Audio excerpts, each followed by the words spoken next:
আসসালামু আলাইকুম ওয়া রাহমাতুল্লাহি ওয়া বারাকাতুহু।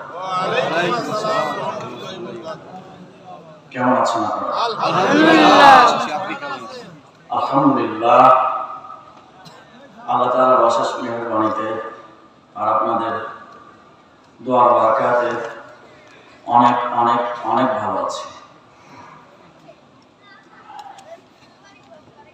ফাঁকা জায়গাগুলি একটু পূরণ করে বসলে বেশি খুশি হতাম। যেভাবে আছেন খুশি আলহামদুলিল্লাহ, আর একটু বেশি খুশি হতাম সামনের ফাঁকা জায়গাগুলো একটু পূরণ করে বসি। যেহেতু আমরা আল্লাহ পাককে সবাই খুশি করার জন্য এসেছি, কি বলেন? সবার উদ্দেশ্য লক্ষ্য আল্লাহ তাআলাকে খুশি করা। আল্লাহ পাক খুশি হবেন আমাদের বসাটা সৌন্দর্য হলে। বসার সৌন্দর্য যদি হয় তাহলে আল্লাহ পাক বেশি খুশি হবেন, এতেও কোনো সন্দেহ। কারণ আল্লাহ তাআলা আরো সৌন্দর্যকে পছন্দ করেন। ইসলাম সুন্দর, তাহলে আমাদের বসাটাও কি হবে? এই তো কত সুন্দর বলেছেন। জি, সবাই একটু এই আশায় থাকবে না যে অমুক জায়গাটা আমরা যাবো, এই আশা না থাকে। সব নিজ নিজ দায়িত্বে যার সামনে যতটুকু ফাঁকা জায়গা আছে। Islam is the complete code of life, একটি পূর্ণাঙ্গ জীবন ব্যবস্থা। এই পূর্ণাঙ্গ জীবন ব্যবস্থার মধ্যে কোনো কিছুই অসুন্দর কাম্য নয়। এবং যারা ভাইরা যারা আছি একটু দয়া করে রিকোয়েস্ট করব, বসে পড়লে ভালো হয়।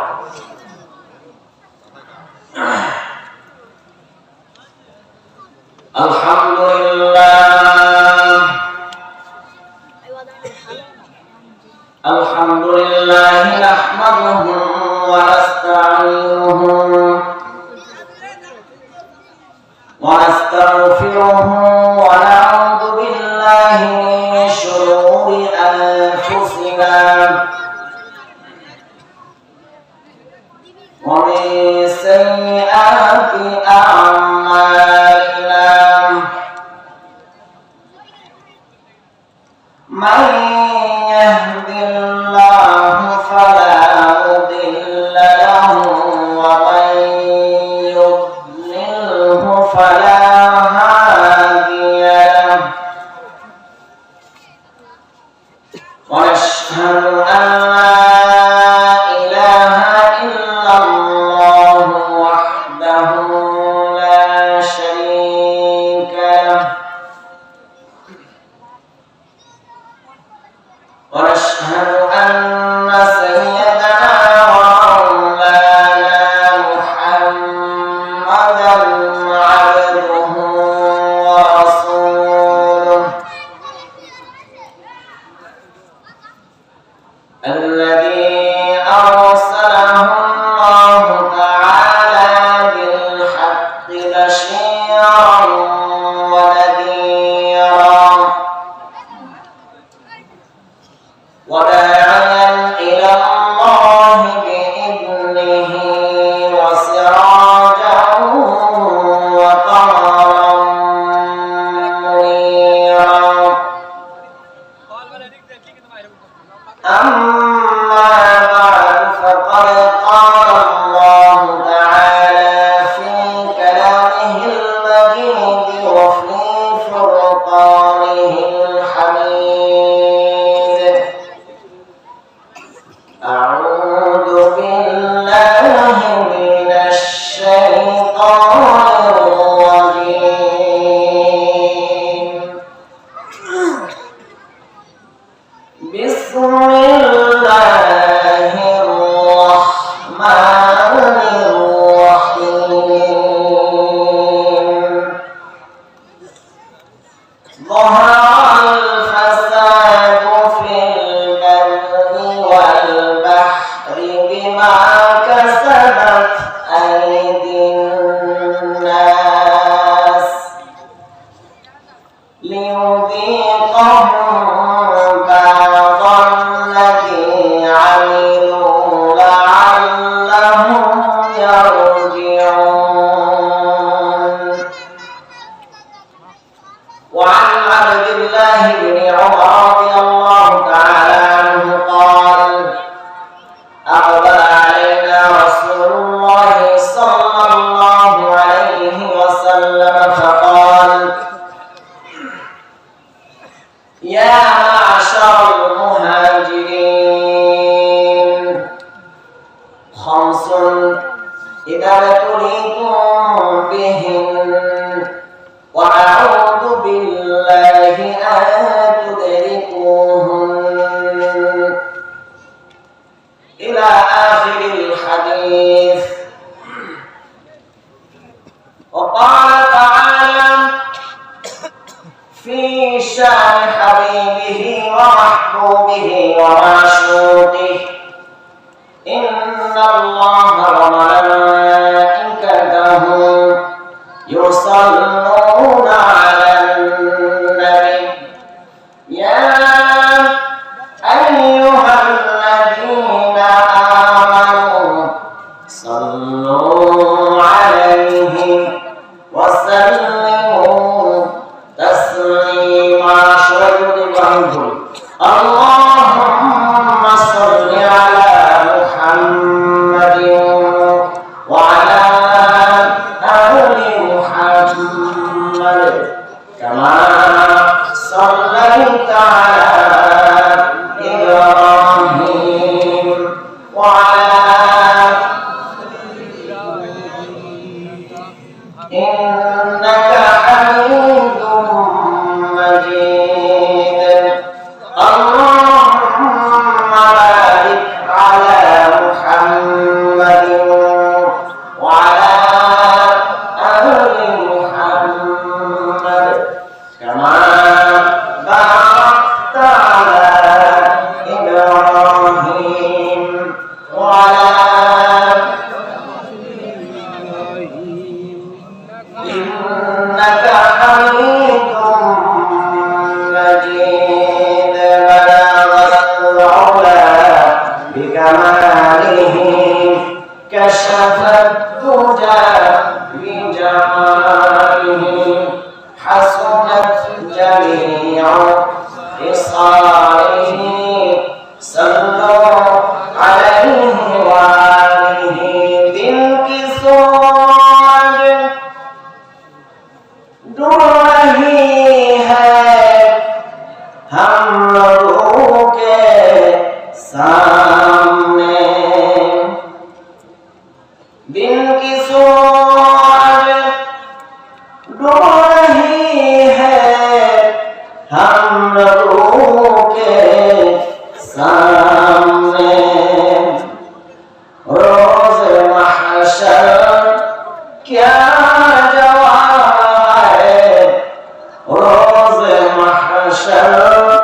क्या जवाब है मुस्तफा के सामने।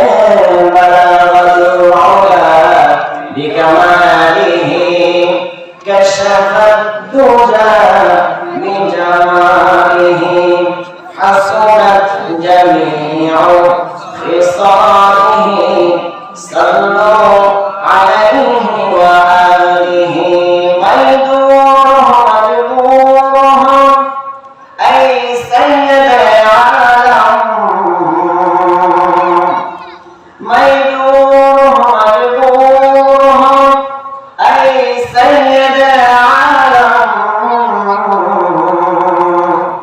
दीदार दिखाते नहीं, दीदार दिखाते नहीं, आवाज़ सुना दो बलगल उला बिकमालिही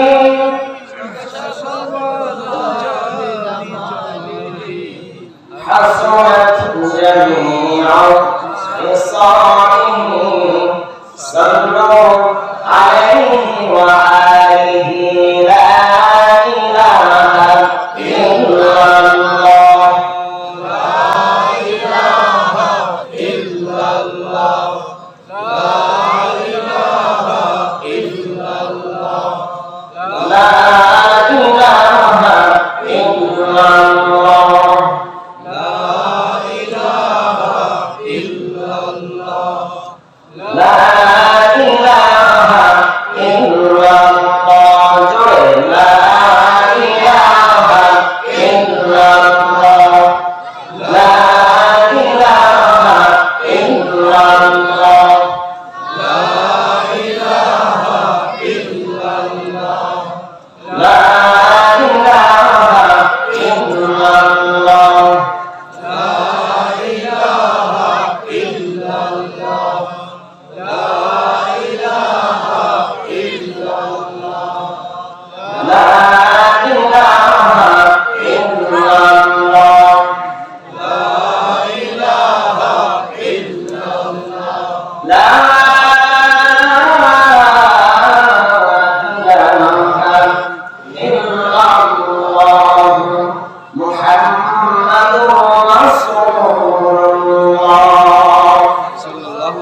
যুব সমাজের উদ্যোগে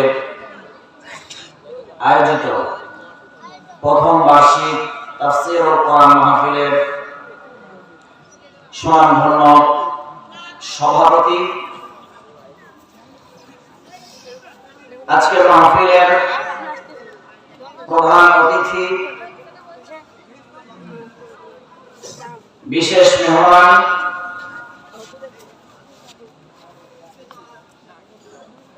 মঞ্চে উপবিষ্ট মুআজ্জাজ মুকাররম ওলামায়ে কেরাম,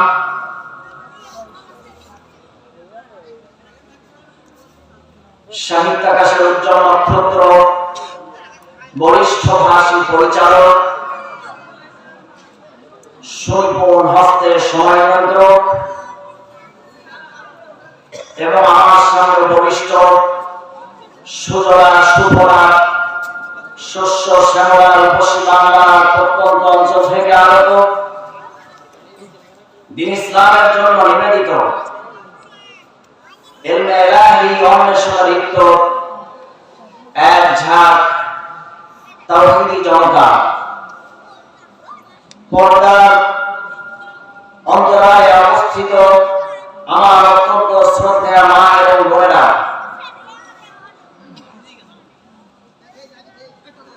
আলোচনা শুরুতেই সীমাহীন কৃতজ্ঞতা প্রকাশ করছি সে মহান আল্লাহ রাব্বুল ইজ্জত ওয়াল জালালের দরবারে, যে মহান আল্লাহ রাব্বুল ইজ্জত ওয়াল জালাল আমাকে আপনাকে এরকম একটি বরকতপূর্ণ মজলিসে উপস্থিত হওয়ার, উপনীত হওয়ার, দীর্ঘক্ষণ ধরে দ্বীনি কর্মবার্তা বলা এবং শোনার মধ্যে লিপ্ত থাকার তৌফিক যে আল্লাহ পাক দিয়েছেন, সেই সাথে দুরূদ ও সালাম পাঠ করছি সেই রাসূলের প্রতি যার অযুত কৃপায় সেই কঠিন মুসিবতের দিন জাহান্নামের অগ্নিকুণ্ড থেকে রেহাই পাবে লক্ষ কোটি মানুষ। সর্বোপরি আমার দিনী ভাইরা এবং ওরা আলোচনার পূর্বে আপনাদেরকে জানাই আমার অন্তরের অন্তঃস্থল থেকে, হৃদয়ের গভীর থেকে এক গুচ্ছ শিশির সিক্ত রক্তিম গোলাপের অকৃত্রিম শুভেচ্ছা। আল্লাহ পাক তৌফিক এনায়েত করলে আমি আপনাদের সামনে যে আয়াতে কারিমা তেলাওয়াত করেছি, অর্থাৎ সূরাতুর রুম আয়াত নম্বর 41 এবং ইবনে মাজাহ শরীফ থেকে একটি হাদিস এর ভূমিকা পাঠ করেছি। হাদিস নম্বর 4019, সূরাতুর রুমের 41 নম্বর আয়াতে কারিমা এবং ইবনে মাজাহ শরীফের 4019 নম্বর হাদিসের আলোকে যে আলোচনাটি আমি আপনাদের সামনে তুলে ধরতে চাই, সেটি হচ্ছে পৃথিবীতে অশান্তি বাড়ছে না কমছে? বলেন তো, অশান্তি বাড়ছে। কেন? পৃথিবীতে ক্রমশ অশান্তি বেড়েই চলছে। আমরা সবার মধ্যে একটা বিষয় শূন্যতা বিরাজমান, সবাই শান্তি খুঁজছি। একটু শান্তি কোথায় গেলে পাওয়া যায়? সবাই একটু নিরাপত্তা খুঁজছি, কিন্তু আমরা সত্ত্বেও ধ্রুব সত্য করা হলো আমরা শান্তি কোথাও খুঁজে পাচ্ছি না। ক্রমশ আমাদের মাঝে অশান্তি বেড়েই চলছে, একের পর এক অশান্তি বেড়েই চলছে। এর কারণটা কি? এই বিষয়ে সবাই সংক্ষিপ্ত পরিসরে আমরা কারণগুলো নির্ণয় করব এবং অশান্তিটা যাতে কিছুটা হলেও হ্রাস করতে পারি, আল্লাহ পাকের ইচ্ছায় আমাদের একটু হলেও শান্তি পাই, একটু হলেও যেন সেই পরিবেশ করতে পারি, এই সবকটুকু আজকে মাহফিল থেকে আমরা বক্তা শ্রোতা সকলে যেন এখান থেকে নিয়ে যেতে পারি, সেই তৌফিক যেন আল্লাহ পাক আমাকে আপনাকে সকলকে দান করেন। সকলে বলে আমিন। আর জোরে বলে আমিন। তাহলে আজকের বিষয় কি? পৃথিবীতে অশান্তি বাড়ছে কেন? বিষয়টা কি বলা বলেন তো সবাই? পৃথিবীতে অশান্তি বাড়ছে কেন? এক কথায় যদি উত্তর দিয়ে দেয় অশান্তি বাড়ার কারণটা কি? শুনতেছেন তো আপনারা? এক কথায় ভূমিকায় যে উত্তরটা আমরা দিতে চাই সেটা হচ্ছে আমাদের কামের ফসল।